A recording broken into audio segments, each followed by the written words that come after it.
ದೇವೇಗೌಡರಿಗೆ, ಯಡಿಯೂರಪ್ಪನವರಿಗೆ, ಕುಮಾರಣ್ಣನವರಿಗೆ, ನನ್ನೆಲ್ಲ ಆತ್ಮೀಯ ಜೆಡಿಎಸ್ ಮತ್ತು ಭಾರತೀಯ ಜನತಾ ಪಾರ್ಟಿಯ ಎಲ್ಲ ಕಾರ್ಯಕರ್ತ ಬಂಧುಗಳೇ, ಗಣ್ಯಮಾನ್ಯರೇ, ಏನೊಂದು 18ನೇ ಲೋಕಸಭಾ ಚುನಾವಣೆಯ ಈ ಸಂದರ್ಭದಲ್ಲಿ ನಮ್ಮ ಕೋಲಾರ ಲೋಕಸಭಾ ಕ್ಷೇತ್ರದ ಚುನಾವಣೆ ನಡೀತಿರುವಂತಹ ಈ ಸಂದರ್ಭದಲ್ಲಿ ಇವತ್ತು ತಾವೆಲ್ಲರೂ ಈ ಸಭೆಯಲ್ಲಿ ಭಾಗವಹಿಸ್ತಾ ಇದ್ದೀರಿ. ಈ ಸಂದರ್ಭದಲ್ಲಿ ನಮ್ಮೊಂದಿಗೆ ಜನಪ್ರಿಯ ನಾಯಕರು, ಜನಮೆಚ್ಚಿದ ನಾಯಕ, ರೈತ ಪರ ಹಗಲು ಇರುಳು ದುಡಿದಂತ ಮಾಜಿ ಮುಖ್ಯಮಂತ್ರಿಗಳಾದಂತ ಕುಮಾರಣ್ಣನವರೇ, ಈಗ ತಾನೇ ತಮ್ಮನ್ನೆಲ್ಲ ಉದ್ದೇಶಿಸಿ ಮಾತಾಡಿದಂತ ಲೋಕಸಭಾ ಸದಸ್ಯರಾಗಿರುವಂತಹ ಸನ್ಮಾನ್ಯ ಮುನ್ಸ್ವಾಮಿ ಅವರೇ, ಮತ್ತು ನಿಮ್ಮೆಲ್ಲರ ಅಚ್ಚುಮೆಚ್ಚಿನ ಮುಳುಬಾಗಿಲಿನ ಜನಪ್ರಿಯ ಶಾಸಕರಾದಂತ ಸಮೃದ್ಧಿ ಮಂಜಣ್ಣನವರೇ, ಹಾಗೂ ವೆಂಕಟೇಶ್ವರ ರೆಡ್ಡಿ ಅಣ್ಣವರೇ, ಸಿಮೆಂಟ್ ಮಂಜು ಅವರೇ, ಗೋವಿಂದರಾಜ್ ಅವರೇ, ಎಲ್ಲ ನಮ್ಮ ವರ್ತೂರ್ ಪ್ರಕಾಶ್ ಅವರು, ಮಂಜು ಅವರು, ನಮ್ಮೆಲ್ಲ ಗಣ್ಯಮಾನ್ಯರು ವೇದಿಕೆ ಮೇಲಿದ್ದಾರೆ. ಆತ್ಮೀಯರೇ, ಈ ನಡೀತಿರುವಂತ ಲೋಕಸಭಾ ಚುನಾವಣೆ ದೇಶಕ್ಕಾಗಿ ನಡೀತಿರುವಂತಹ ಒಂದು ಚುನಾವಣೆ. ನರೇಂದ್ರ ಮೋದಿ ಅವರ ಕೈಬಲಪಡಿಸಬೇಕು, ಮತ್ತೊಮ್ಮೆ ನರೇಂದ್ರ ಮೋದಿ ಅವರ ಸರ್ಕಾರವನ್ನು ಅಧಿಕಾರಕ್ಕೆ ತರಬೇಕು ಅಂತ ಏಕೈಕ ಉದ್ದೇಶದಿಂದ ಇಲ್ಲಿ ಸೇರಿರುವಂತಹ ಸಮಸ್ತ ಮುಳುಬಾಗಿಲಿನ ಮತ್ತು ಕೋಲಾರ ಲೋಕಸಭಾ ಕ್ಷೇತ್ರದ ಪ್ರತಿಯೊಬ್ಬ ವ್ಯಕ್ತಿಯ ಒಂದು ಭಾವನೆ ಆಗಿದೆ. ಈ ದಿಕ್ಕಲ್ಲಿ ಜೆಡಿಎಸ್ ಪಕ್ಷ ಮತ್ತು ಭಾರತೀಯ ಜನತಾ ಪಾರ್ಟಿ ಒಂದಾಗಿ ಇವತ್ತು ಕರ್ನಾಟಕ ರಾಜ್ಯದಲ್ಲಿ ಮೈತ್ರಿಯನ್ನ ಮಾಡಿಕೊಂಡು ದೇಶಕ್ಕಾಗಿ ಮೋದಿಯನ್ನ ಬೇಕು ಅನ್ನುವಂತ ಬಹಳ ಸ್ಪಷ್ಟವಾಗಿ ಸಂದೇಶವನ್ನು ಕೊಟ್ಟಿರೋರು ಮಾಜಿ ಪ್ರಧಾನಮಂತ್ರಿಗಳಾದಂತ ಎಚ್ ಡಿ ದೇವೇಗೌಡರು. ಎಚ್ ಡಿ ದೇವೇಗೌಡರು ಬಹಳ ಸ್ಪಷ್ಟವಾಗಿ ಬಾರಿನೂ ಹೇಳ್ತಿದ್ದಾರೆ, ಇಂಥ ವಿಶ್ವ ನಾಯಕ, ದೇಶ ಎಂದೂ ಕಾಣದೊಬ್ಬ ನಾಯಕ, ಬಡವರ ಪರವಾಗಿ, ಮಹಿಳೆಯರ ಪರವಾಗಿ, ಯುವಕರ ಪರವಾಗಿ, ರೈತರ ಪರವಾಗಿ, ದೇಶದ ಸರ್ವಾಂಗೀಣ ಅಭಿವೃದ್ಧಿಗಾಗಿ ನಮ್ಮ ಭರವಸೆ ನಾಯಕನೇ ನರೇಂದ್ರ ಮೋದಿ. ಹಾಗಾಗಿ ನರೇಂದ್ರ ಮೋದಿನ ಅಧಿಕಾರಕ್ಕೆ ತರಲಿಕ್ಕೆ ನಾವು ಹಗಲು ಇರುಳು ದುಡಿದು ಅವ್ರನ್ನ ಅಧಿಕಾರಕ್ಕೆ ತರ್ತೀವಿ ಅಂತ ಸಂಕಲ್ಪವನ್ನು ಒತ್ತಿ ಮಾಜಿ ಪ್ರಧಾನಮಂತ್ರಿಗಳಾದಂತ ಎಚ್ ಡಿ ದೇವೇಗೌಡರು 92 ವರ್ಷ ಆಗಿದ್ರು ಸಹ ಇವತ್ತೆಲ್ಲ ಸಭೆಗಳಲ್ಲೂ ಭಾಗವಹಿಸಿ ಮತಯಾಚನೆಯನ್ನ ಮಾಡ್ತಿದ್ದಾರೆ. ಒಂದ್ ಹೆಜ್ಜೆ ಮುಂದೆ ಹೋಗಿ ಇವತ್ತು ಯಾರ ಕಾಲಿಗೂ ನಾನು ಕಾಲಿಗೆ ಬಿದ್ದು ಸಹ ಬೆಂಬಲವನ್ನ ಕೇಳಕ್ಕೆ ತಯಾರಿದ್ದೀನಿ. ದೇಶಕ್ಕಾಗಿ ಮೋದಿ ಬೇಕು ಅಂತ ಅಪ್ರತಿಮ ನಾಯಕ, ದೇಶವನ್ನ ರಕ್ಷಣೆ ಮಾಡಲಿಕ್ಕೆ ಒಂದು ನಾಯಕತ್ವವನ್ನು ಕೊಡಲಿಕ್ಕೆ ಇನ್ನೊಬ್ಬನಿಂದ ಸಾಧ್ಯವಿಲ್ಲ. ಅವರು ಪ್ರಧಾನಮಂತ್ರಿಗಳಾಗಿ ಕಾರ್ಯವನ್ನ ಮಾಡಿರೋರು. ಇವತ್ತೆಲ್ಲ ತಾವೆಲ್ಲ ನೋಡಿದ್ದೀರಾ.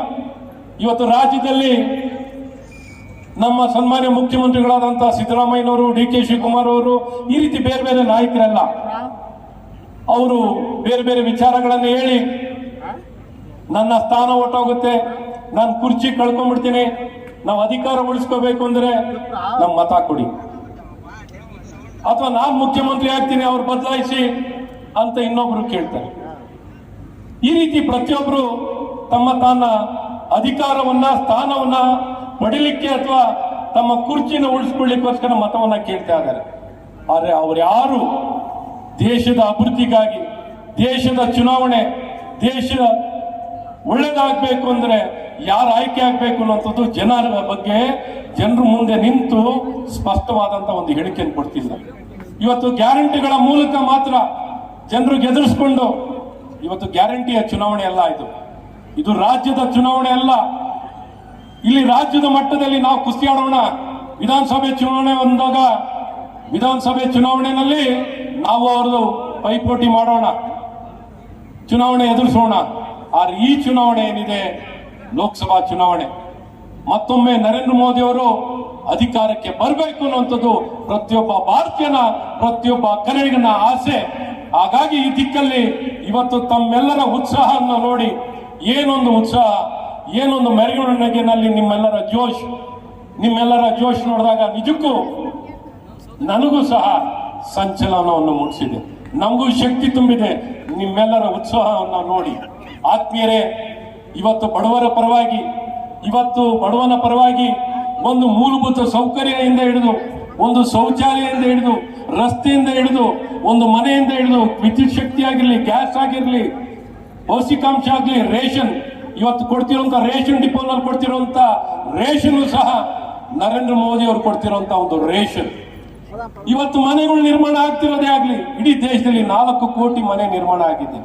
ಇವತ್ತು ಮಹಿಳೆಯರಿಗೆ ಸ್ವಸಹಾಯ ಸಂಘಗಳ ಮೂಲಕ ಸಾಲಗಳನ್ನ ಅನುಕೂಲತೆ ಮಾಡಿಕೊಡೋದೇ ಆಗ್ಲಿ, ಆರೋಗ್ಯವನ್ನ ಕೊಡ್ಲಿಕ್ಕಾಗ್ಲಿ, ಶಿಕ್ಷಣವನ್ನ ಕೊಡ್ಲಿಕ್ಕಾಗ್ಲಿ, ಈ ರೀತಿ ಎಲ್ಲ ರೀತಿಯಾದಂತಹ ಸೌಕರ್ಯವನ್ನ ಕೊಟ್ಟು ಶಾಶ್ವತವಾಗಿ ಪ್ರತಿನಿತ್ಯ ನಮ್ಮ ಬದುಕಿಗೆ ಆಶ್ರಯವಾಗಿ ಒಂದು ಆಶಾಕಿರಣವಾಗಿ ಬಂದಿರೋರೆ ನಮ್ಮೆಲ್ಲರ ನೆಚ್ಚಿನ ಪ್ರಧಾನಮಂತ್ರಿಗಳಾದಂತ ನರೇಂದ್ರ ಮೋದಿ ಅವರು.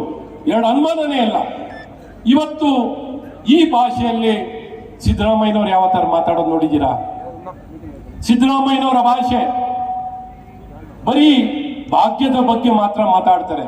ನನ್ನ ಆಡಳಿತ ಈ ರೀತಿ ಇದೆ, ನಿಮ್ಮ ಬದುಕನ್ನು ಕಟ್ಕೊಳ್ಳಿಕ್ಕೆ, ನಿಮ್ಮ ಜೀವನಾಂಶ ಪಡಿಲಿಕ್ಕೆ ವ್ಯವಸ್ಥೆನೆಲ್ಲ ನಾನು ಸುಧಾರಣೆ ಮಾಡಿದ್ದೀನಿ, ಯಾವ ರೀತಿ ವ್ಯವಸ್ಥೆಗೆ ಚಾಲನೆ ಮಾಡಿದ್ದೀನಿ, ಎಷ್ಟು ಉದ್ಯೋಗ ನಿರ್ಮಾಣ ಮಾಡಿದ್ದೀನಿ, ಎಷ್ಟು ಕೈಗಾರಿಕೆ ಮಾಡಿದ್ದೀನಿ, ಎಷ್ಟು ರಾಷ್ಟ್ರೀಯ ಹೆದ್ದಾರಿಗಳನ್ನು ನಿರ್ಮಾಣ ಮಾಡಿದ್ದೀನಿ, ಎಷ್ಟು ಕೈಗಾರಿಕೆ ವಲಯಗಳನ್ನು ಮಾಡಿದ್ದೀನಿ, ಎಷ್ಟು ಆವಿಷ್ಕಾರ ತಂತ್ರಜ್ಞಾನಗಳನ್ನು ತಂದಿದ್ದೀವಿ. ಇದ್ಯಾವ ಮಾತುಗಳಿಲ್ಲ. ಕೇವಲ ರಾಜಕೀಯ ಪ್ರೇರಿತವಾಗಿ ದ್ವೇಷದ ರಾಜಕಾರಣ, ಜಾತಿಗಳ ಮೇಲೆ ಎತ್ಕಟ್ಟುವಂಥದ್ದು, ಧರ್ಮಗಳನ್ನ ಎತ್ಕಟ್ಟುವಂಥದ್ದು, ಇಲ್ಲೆಲ್ಲ ಒಂದ್ ಕಡೆ ತುಷ್ಟೀಕರಣದ ರಾಜಕಾರಣ, ಓಲೈಕೆ ರಾಜಕಾರಣವನ್ನ ಮಾಡ್ತಿದ್ದಾರೆ. ಇದೆಲ್ಲ ಒಂದ್ ಕಡೆ ನಾಡಿನಲ್ಲಿ ಎಲ್ಲ ಒಂದ್ ಕಡೆ ನಮ್ಮ ಮನಸ್ಸಿಗೆ ಅತೃಪ್ತಿಯನ್ನು ತಂದಿದೆ. ಒಂದು ಇವರ ಓಲೈಕೆ ರಾಜಕಾರಣ ನಾವೆಲ್ಲ ಒಂದು ಕಡೆ ಒಪ್ಪುವಂಥದ್ದಾಗ್ತಿಲ್ಲ. ಹಾಗಾಗಿ ಆತ್ಮೀಯರೇ, ಇವತ್ತೆಲ್ಲ ತಾವು ನಿಶ್ಚಯವನ್ನು ಮಾಡಿದ್ದೀರಾ.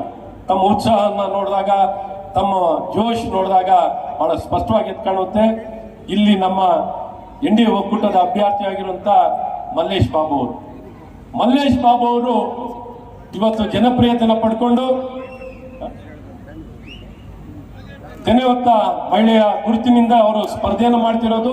ಕ್ರಮ ಸಂಖ್ಯೆ 2. ಮಲ್ಲೇಶ್ ಬಾಬು ಅವರ ತಂದೆನೂ ಸಹ ಒಂದು IAS ಅಧಿಕಾರಿಗಳಾಗಿ ಬಹಳ ಜನಪ್ರಿಯತೆಯನ್ನು ಪಡೆದು ಇಡೀ ನಾಡಿನಲ್ಲಿ ಹೆಸರನ್ನು ಪಡೆದಂತ ಮಹಾನ್ ವ್ಯಕ್ತಿ. ನನಗೆ ಮಲ್ಲೇಶ್ ಬಾಬು ಅವರ ತಂದೆನೂ ಸಹ ಒಳ್ಳೆಯ ಹೆಸರನ್ನು ಪಡೆದಂಥವ್ರು. ಅವ್ರ ತಾಯಿಯವರು ಸಹ ಇಲ್ಲಿ ಜನಸೇವೆಯನ್ನು ಮಾಡಿದಂಥವ್ರು. ಮಂಗಮ್ಮ ಮುನ್ಸ್ವಾಮಿಯವರು, ಇವರ ತಂದೆ ಮತ್ತು ತಾಯಿ ಈ ಭಾಗದಲ್ಲಿ ಬಹಳಷ್ಟು ಜನಪ್ರಿಯತೆಯನ್ನು ಪಡೆದಂಥವ್ರು. ಮಲ್ಲೇಶ್ ಬಾಬು ಅವರು ನಿಜಕ್ಕೂ ಅವರ ನಡವಳಿಕೆಯನ್ನು ನೋಡಿದಾಗ ಅವರ ಸ್ನೇಹಜೀವಿಗಳು, ನಮ್ಮಲ್ಲಿ ಸಾಮಾನ್ಯರಾಗಿ ಎಷ್ಟೊಂದು ಪ್ರೀತಿ ತೋರುವಂಥದ್ದು ಅವ್ರ ನಡವಳಿಕೆ ನೋಡಿದಾಗ ನಿಜಕ್ಕೂ ನಮ್ಗೆಲ್ಲರಿಗೂ ಸಂತೋಷ ತರುವಂಥದ್ದಿದೆ. ನಮಗೆ ಸೂಕ್ತವಾಗಿರುವಂತಹ ಒಂದು ಅಭ್ಯರ್ಥಿಯನ್ನ ಕೊಟ್ಟಿರುವಂತವರು ನಮ್ಮ ಕುಮಾರಣ್ಣನವರು ಮಲ್ಲೇಶ್ ಬಾಬು ಅವರನ್ನ ಕೊಟ್ಟು ಈ ಭಾಗದಲ್ಲಿ ಇವತ್ತು ಕೋಲಾರ್ನಲ್ಲಿ ಈಗಾಗಲೇ ನಾನು ಎಲ್ಲರ ಜೊತೆ ಮಾತಾಡ್ತಿರ್ಬೇಕಾದ್ರೆ ಎಲ್ಲರ ಅಭಿಪ್ರಾಯ ಖಂಡಿತ ಮಲ್ಲೇಶ್ ಬಾಬು ಅವರು ಗೆದ್ದೇ ಗೆಲ್ತಾರೆ ಅನ್ನುವಂತ ಭಾವನೆಯನ್ನ ಪ್ರತಿಯೊಬ್ಬರು ವ್ಯಕ್ತಪಡಿಸ್ತೀವಿ.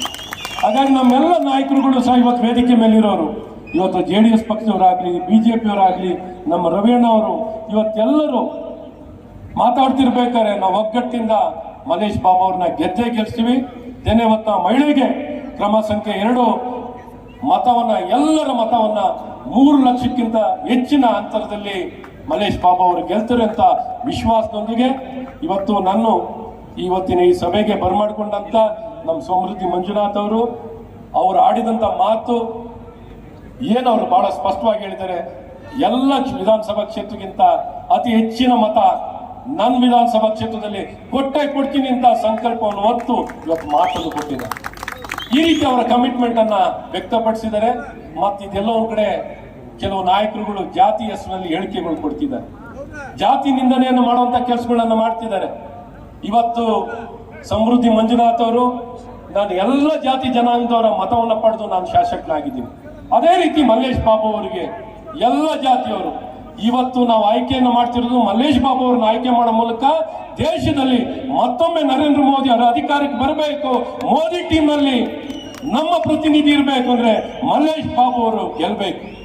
ಹಾಗಾಗಿ ಮಲ್ಲೇಶ್ ಬಾಬು ಅವರ ಕೈಬಲ ಪಡಿಸಬೇಕು, ನರೇಂದ್ರ ಮೋದಿ ಅವರ ಕೈಬಲ ಪಡಿಸಬೇಕು ಅಂದ್ರೆ ಇವರಿಗೆ ಬೆಂಬಲವನ್ನು ಕೊಡಬೇಕು. ಎಲ್ಲ ಜಾತಿಯವರು ಸೇರಿ ಇಡೀ ದೇಶ ಉದ್ದಾಗಲದಲ್ಲಿ ನಾವ್ಯಾರು ನರೇಂದ್ರ ಮೋದಿ ಅವ್ರ ಜಾತಿ ಕೇಳಲ್ಲ, ಏನಾದ್ರು ಕೇಳ್ತೀವ ನರೇಂದ್ರ ಮೋದಿ ಅವರು ಯಾವ ಜಾತಿ ಅಂತ? ಆ ರೀತಿ ಜಾತಿ ಎಲ್ಲ ದೇಶಕ್ಕಾಗಿ ಇವತ್ತೆಲ್ಲರೂ ಒಗ್ಗಟ್ಟಿನಿಂದ ಒಂದಾಗಿ ಇವತ್ತು ಭಾರತ ಮಾತೆಯನ್ನ ಸೇವೆ ಸಲ್ಲಿಸುವಂತ ಹೆಮ್ಮೆ ಮಗ ನರೇಂದ್ರ ಮೋದಿ ಅವರು ಮತ್ತೊಮ್ಮೆ ಪ್ರಧಾನಮಂತ್ರಿಗಳಾಗ್ಲಿ ಅಂತ ನಾನು ಶುಭವನ್ನು ಹಾರೈಸಿ ಮತ್ತೊಮ್ಮೆ ಇಲ್ಲಿ ನೆರೆದಂತ ನನ್ನ ಸಮಸ್ತ ಗಣ್ಯಮಾನ್ಯರಿಗೂ ಹೃದಯಪೂರ್ವಕವಾಗಿ ಅಭಿನಂದನೆಗಳನ್ನ ಸಲ್ಲಿಸ್ತೀನಿ.